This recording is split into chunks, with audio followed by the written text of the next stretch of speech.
Solo i changaneri stara mundi treva tipe lopa mu kuna kwena ngo pamparutsa ya uyaone nyaya yangu yakatotwa munda wangu ne vanonzi maisiri mparutsa nemwana wavo anonzi David Mparutsa.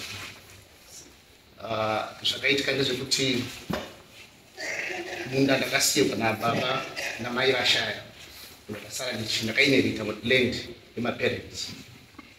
Vashaya kudaro gore rino iri mukutanga kwaro ndakafonirwa nemukoma ineni kubasa. Mukoma cousin brother ndakanifonera shamwari kugara hapo mumunda mako maiswa waya yaiswa mumunda mako ne road yavhurwa mumatigere mune road dzakavhurwa saka vanhu Pamparutsa vakanoisa waya muyadhi mangu ndobva vaisa vadivheta road ndobva vachera road mukati meyadhi yangu. Ndakatodzika kumba kunotarisa I think end of March ndobva ndanoona zvishwa waya iripo nerodi yakagadzirwa muyadhi mangu nepaicherwa chinenge tengi mukati meyadhi yangu neimwe portion yakaiswa mabhanana. Ndobva ndaenda pasabhuku kwenangura kunomutsanangura kuti ndozvandasangana nazvo. Sabhuku vanditi nyaya yako ndainzwa asi inini mhuri iyoyo handigoni kuti ndiidaidze utoenda nenyaya yako kwaShem Mparutsa. So ndakaenda kwaShem Mparutsa ndobva ndapiwa date musi 22 May kuti nyaya yedu inonzwika mudare. Ndakaenda musi 22 May kwaShem Mparutsa ndikaswera mhuri iyoyo haina kuuya kusvika ishe vanditi nyaya yako chitoipfudza tiende kwaMambo Mutasi nekuti kunoku ndakadaidza uneni havauyi saka vanoona ndauya changamira.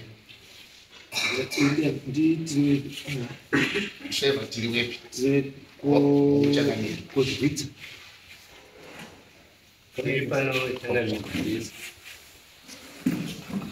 nyaya yangu ndeyekuti ndakatorerwa munda ndimai Mparutsa newakorore wake waibva waenda kodumbura munda wangu. Inini zvawakadumbura munda wangu uya tiri mugano natiri wepi. Waibva watora munda wangu uya ndibva ndaenda kune masabhuku Mparutsa, sabhuku Gwenanguruwe ndikati uyai mundionerewo zvaitika pano. Waibva wauya zvikaitodidini vanhu vakati izvo waya iru ngatigure munda wako udai so tochiti mbuya Mparutsa aimira aru, Chigomba aimira aru, Tirepi aimira aru.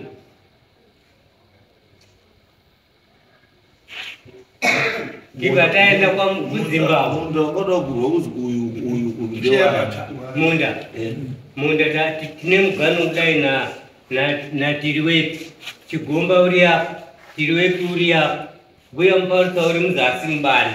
Saka munda ungachigurwa ndokupi? Ngewangu wakagurwa. Kugurwa vanhu vese?